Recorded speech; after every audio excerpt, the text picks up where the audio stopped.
Well, hello.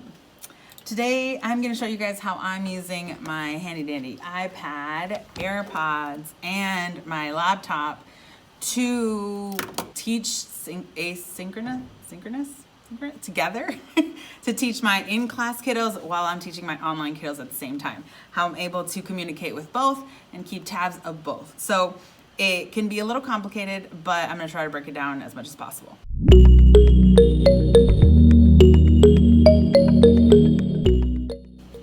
Yay! The first thing, of course, that you're going to need, for at least the way that I'm doing this, is an iPad. I do have the Apple Pencil, but that's because I knew that I was going to be doing some writing and that kind of stuff with my kiddos. It's not necessary, honestly, if you use Google Slides or whatever slide thing that you're using to present information and you do like the animated feature on slides. It honestly does the same thing, I guess. Or you could use your finger. It really doesn't matter. But here's how I'm using it, okay? I'm going to sign in on my computer to the Google Meet, which my kiddos know. They sign in and then they wait for me to begin the thing. I will usually give them like a 5-minute warning and say, A block is gonna begin, or A hour is gonna begin in 5 minutes. Or I'll say like, oh, we have 15 minutes left of this block. If you're still logged into this Google Meet, like you now know that there's 15 minutes left. I'm signed into my Google Meet, and now on my iPad, I have to sign into that same Google Meet with my students. So I'm gonna do that. And so it's gonna log me in now. And on my iPad, I turn off both the audio and the camera because I don't want that like echo sound that happens when you have both of them on. Right now, what you can see is what my video camera in my laptop is showing me. Next, I cast. So if you're familiar with Google Cast, it's the same thing that you do with your phone. So like you can, with smart TVs, you can cast your phone onto the big screen. And I'm doing the same thing, except I'm casting from my laptop to my Google Cast that's my projector for my classroom. So I'm gonna cast my laptop to the projector. My students in class can now see that in class, which means my online kiddos are seeing exactly what my in-class kids are seeing.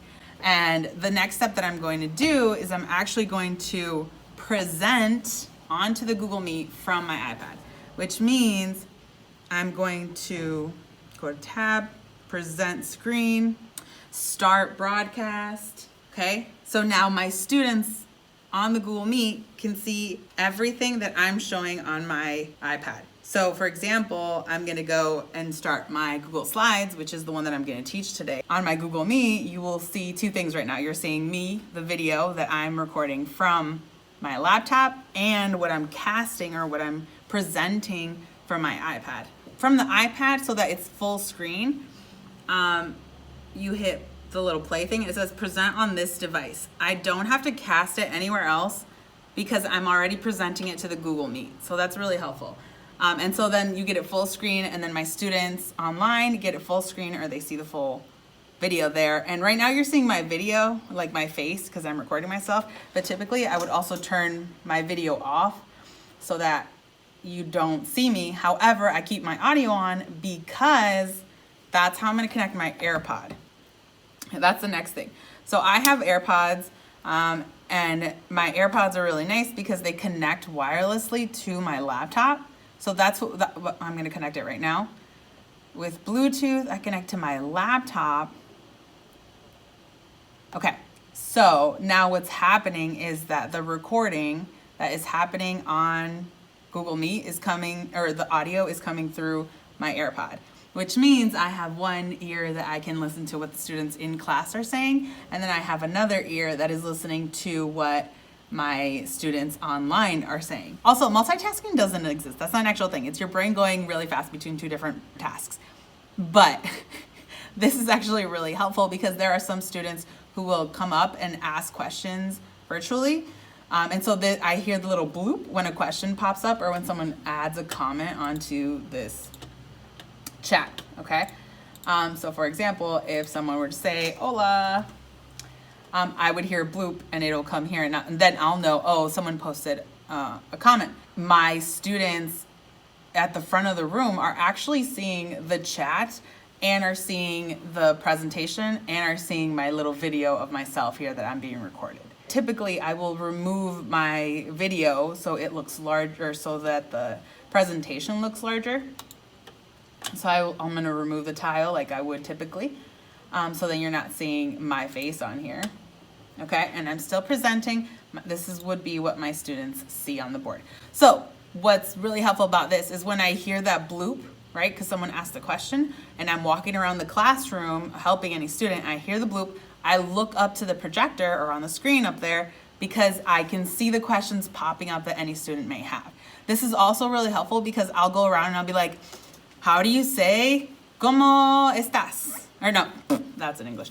Okay, or I could be like, oh, well, how do you say excited in Spanish? And students will answer in the chat online, or in class, they'll answer out loud. And this is also pretty helpful because there are some students obviously who are going to like need the extra time to think, and that's fine. But we're also moving on with the information on the board. Sometimes I'll answer questions just as they're popping up. Sometimes I will wait if it's something that I need to show them. Yeah, so that helps with the interaction stuff. And sometimes I do have students that are like, oh, hey, this question popped up, and then I can answer it. And usually, so like say Elizabeth says, I don't get what the translation for this is, or I can't get into this document. Okay, then I'll say, well, did you go to Google Classroom and did you open under the materials? Or did you look at week 3 and today's date should be on there? That I'm able to answer that quickly. And the only thing is sometimes I'll confuse students because I'll be standing next to someone in the classroom or like by their table, and then I'm answering a question through my AirPod. And so they get like, wait, what? Are you talking to me? I'm like, oh no, sorry, it's online. It's one of the online kiddos. But you know, it's gonna happen. It happens anyway, right? So then that's what's really nice about being able to interact with the students online. So I have that AirPod in, I'm walking around, and then I'll also be moving things around with my iPad. So for example, right now you're seeing, this is what my students see when they come into the classroom or into the Google Meet. And then we start off with the week in the glance. So I can scroll on my iPad here, and the students will see what is happening on the Google Meet. So for example, I'll start off with, oh, today is lunes el 21 de septiembre, vamos a hablar sobre los colores, and then just etc., talking about that information. So I'm walking around talking to my students in the front of the room, but also I'm able to present at the same time to my students in class. The only thing that I don't like right now about this is that with my mask, my voice sounds a little off, and sometimes it can be hard to understand. So I have been trying to put as much information as possible in the videos I make when they start watching things independently. Because right now all I'm doing is I start off class, I take attendance, I answer any questions, and I bring up anything that needs to be addressed before they go on. Okay, so that's been really helpful because I'm still connecting with the kiddos, and I'm letting them know that I'm here to answer questions. But also I'm not trying to teach the entire class through this digital window, I guess. Okay.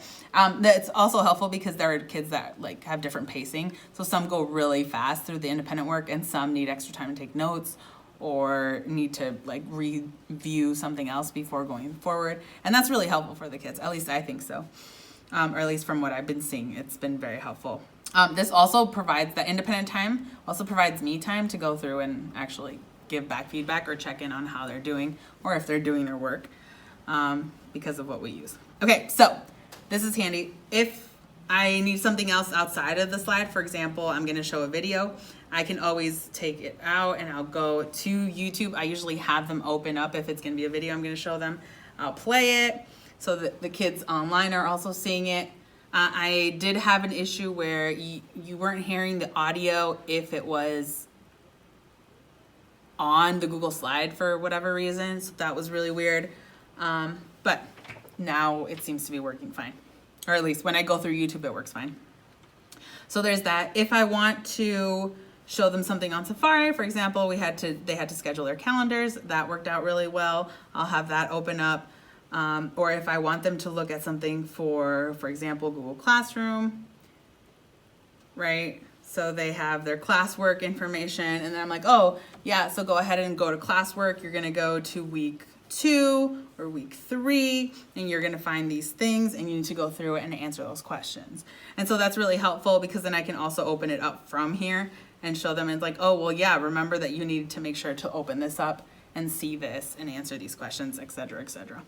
Though, like I was saying, I really like having the Apple Pencil, but that's because I use this notebook here, okay? And so I have a notebook in which I'm just adding information in here, and it's really nice because then I can be like, okay, they had a question about a word or whatever, or it would be like, ¿cuántos años tienes? Right? And then I'll break it down for them and be like, oh, well, okay, let's break this down. What does cuántos mean? Okay, that's referring to how many, right? And then años with the accent, right, or the tilde, I mean, you need to make sure that that's referring to years. And what about tienes, right? We break it down. Tiene comes from the word tener, right? To have. And the es, etc. And then the question, right? This means do you. Anyways, so it's easier to break down, and I can talk about them this way. I can also use this as I'm going through. As you saw on this page, I was playing loteria, and so every time I would say a word, I would just write a note on here. And then when I was done, I would clear it all. So this has just been really helpful because I can add things to it. Que es blah, blah, blah, cuando. And I can just interact with the students that way if instead of using like a whiteboard or something, or using markers and stuff. I haven't really needed to use the markers when I'm doing a lesson like this. Again, this part is so 100% not necessary. I just liked it and I like writing it in that way. And I was like, ¿por qué no? So I can go back and talk about my week at a glance and go through that, or I can go back to my Google slide, right, where I was talking about what we're doing in class today, and it's like, oh, well, this is what you're going to do, and then we're going to talk about these animals. So here's the question, ¿qué color es el animal? And I can go through it, and as I'm walking around, I can slide through this, or I can slide back and give people information. And so that's what has been really nice, because this is what I wanted. I wanted something that was light, that I could move around with, and I could answer questions, to maneuver everything on the board without having me being attached to this computer right here.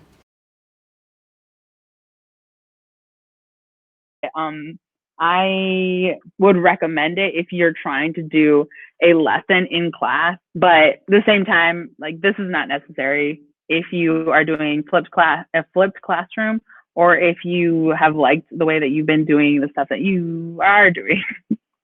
If it works for you, just keep going, okay? But yeah, let me know if you guys have any questions or anything. Pop them down at the bottom and I'll try to answer them. If there's something else that you want to see about my tech or the way that I'm using it, let me know. And I am more than happy to let you know. Anyway, that's it for this week. Hasta luego, chicos.